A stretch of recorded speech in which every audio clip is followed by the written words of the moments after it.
सभी भक्तों को राधे राधे। जय पिताजी की। अक्षय तृतीया के लिए देखिएगा 2 वीडियो बनेगी अक्षय तृतीया के। एक में मैं आपको ये बताऊंगी कि अक्षय तृतीया को कैसे मनाएं आप, किस तरीके से।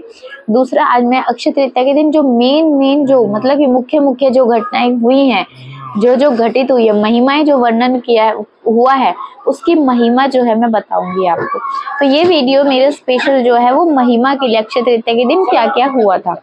जितना मुझे पता है उतनी चीजें मैं आपके साथ शेयर कर रही हूँ राधे, जितना मुझे मालूम है। अगर शायद कुछ भूल जाऊं तो आप कमेंट्स में बताइएगा, अगर कोई चीज रह गई तो। सबसे प्रथम से जो है ना, ये है कि अक्षय तृतीया के दिन देखिएगा, सभी को पता है कि बिहारी जी के चरण दर्शन होते हैं और जो चंदन है उसका लड्डू बना के उनके चरणों में रखा जाता है। और पूरे साल में यही दिन होता है जिस दिन उनके चरण दर्शन किए जाते हैं। दूसरे नंबर पे महर्षि जो वेद व्यास जी थे, उन्होंने आज के दिन यानी कि अक्षय तृतीया के दिन ही वो महाभारत के जो था वो बखान करना यानी कि सुनाना शुरू किया था और गणेश जी ने उसको लिखना शुरू किया था। तीसरे नंबर पे यानी कि जो अक्षय तृतीया है, इसी दिन ही पिताजी की जटाओं से माँ गंगा धरती पर अवतरित हुई थी, यानी कि भागीरथी जी उन्हें लेकर आए थे और धरती पर जो है अवतरित हुई थी अक्षय तृतीया के दिन ही। चौथी घटना जो महत्वपूर्ण है कि वो युधिष्ठिर जी को अक्षय पात्र दिया था सूर्य भगवान जी ने, कि कभी भी अन्न धन के भंडार कभी खाली नहीं होंगे, तो वो भी अक्षय तृतीया के दिन ही दिया गया था। पांचवा जो महत्वपूर्ण है, अक्षय तृतीया के दिन गंगा स्नान बहुत अधिक महत्व माना जाता है, लेकिन काफी भक्त जो नहीं कर सकते हैं वो घर में भी कर सकते हो आप। अक्षय तृतीया के दिन जो है बद्री नारायण जी के पट खुलते हैं, ये सबसे महत्वपूर्ण है कि पट इसी दिन खोले जाते हैं। एक चीज छठी बात जो महत्वपूर्ण है, अक्षय तृतीया के दिन ही परशुराम जी का जो है प्राकट्य उत्सव भी मनाया जाता है, क्योंकि उन्होंने जन्म लिया था। माता रेणुका और पिता उनके जो जमदग्नि जी ऋषि मुनि थे, उनके जो है माता रेणुका के गर्भ से जो है वो महर्षि जो परशुराम जी ने जन्म लिया था, तो इसीलिए इसको काफी महत्वपूर्ण भी माना जाता है। सातवीं जो बात हैगी महत्वपूर्ण, ये कि जो द्रौपदी जी का चीर हरण हुआ था वो अक्षय तृतीया के दिन ही माना जाता है कि हुआ था। अगला जो महत्वपूर्ण बात है, अक्षय तृतीया के दिन ही त्रेता युग की शुरुआत हुई थी, इसको युगादि आरंभ भी कहा जाता है, त्रेता युग शुरू हुआ था। अगले जो सबसे महत्वपूर्ण है, अक्षय तृतीया के दिन ही नर नारायण जी का प्राकट्य उत्सव माना जाता है। नर नारायण जी के बारे में सभी भक्तों को पता ही होगा कि जो उनके जो कंदर्प जो ऋषि मुनि थे, उन्होंने बद्री नारायण में ही बहुत तपस्या की थी। तपस्या के बाद में उन्होंने कहा था नारायण जी से, मुझे एक पुत्र संतान चाहिए, सिर्फ एक। लेकिन नारायण जी ने उन्हें दर्शन दिए थे। दर्शन के बाद में उन्होंने कहा था कि आपको एक नहीं 2 संतानों की प्राप्ति होगी मेरी, जिसका नाम नर और एक नारायण। तो 2, और जिनका पूर्व में किसी राक्षस का वध करने के लिए ही नर नारायण जी का अवतार हुआ था। वह अवतार भी अक्षय तृतीया के दिन ही हुआ था।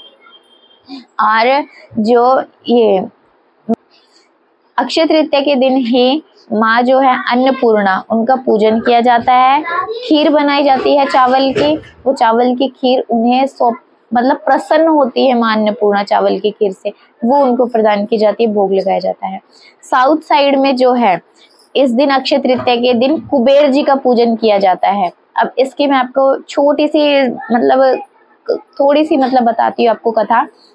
जो पिताजी ने तपस्या की थी कुबेर जी ने पिताजी की, तो माता और पिताजी ने कुबेर जी को दर्शन दिए थे। दर्शन देकर कुबेर जी ने कहा था कि मुझे मेरी जितनी भी संपत्ति है वो दी जाए माता लक्ष्मी से।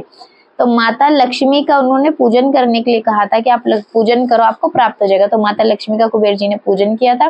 पूजन के बाद में उन्हें वो सब चीजें प्राप्त हो गई थी। साउथ में, दक्षिण भारत के अंदर आज भी गणेश, लक्ष्मी जी और बीच में कुबेर भगवान जी के वहां पर प्रतिमा रूप में इसी तरीके से पूजन किया जाता है अक्षय तृतीया के दिन। और श्री यंत्र की भी पूजा की जाती है, तो इस साउथ में इस तरीके से पूजा जाता है। और जो त्रेता युग, जो अक्षय तृतीया के दिन ही सुदामा जी श्री कृष्ण जी से मिलने के लिए गए थे और एक मुट्ठी चावल उनको अर्पण किए थे, और जो कृष्ण जी हैं उन्होंने उनके अन्न धन के भंडार भर दिए थे। तो सुदामा जी भी अक्षय तृतीया के दिन ही मिलने के लिए गए थे। अक्षय तृतीया के दिन कहा जाता है कि सोना या चांदी खरीदना चाहिए, लेकिन मैं ये है कि जो भी आप प्रभु को प्रेम से अर्पण करो ना, स्वीकार है। इसी दिन जो है फूल अर्पण करने चाहिए। फूल सेवा बहुत अधिक महत्वपूर्ण है कि आप उनको अर्पण करें अक्षय तृतीया के दिन ही प्रभु को, वो बहुत प्रसन्न होते हैं। अपने अगर आपके पास ठाकुर जी नहीं है तो आप अपने मंदिर में भी अर्पण कर सकते हो। तृतीया के दिन ही महाभारत का युद्ध भी समाप्त हुआ था। जो अक्षय तृतीया के दिन ही समाप्ति की गई थी महाभारत की और अगले युग की शुरुआत की गई।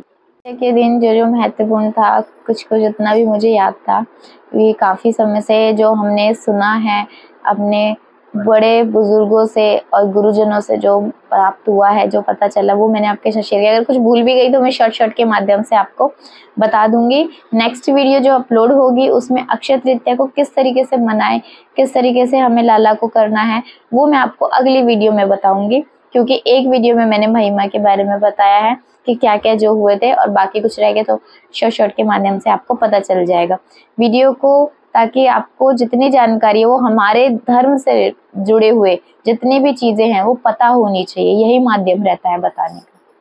सभी को राधे राधे, जय पिताजी।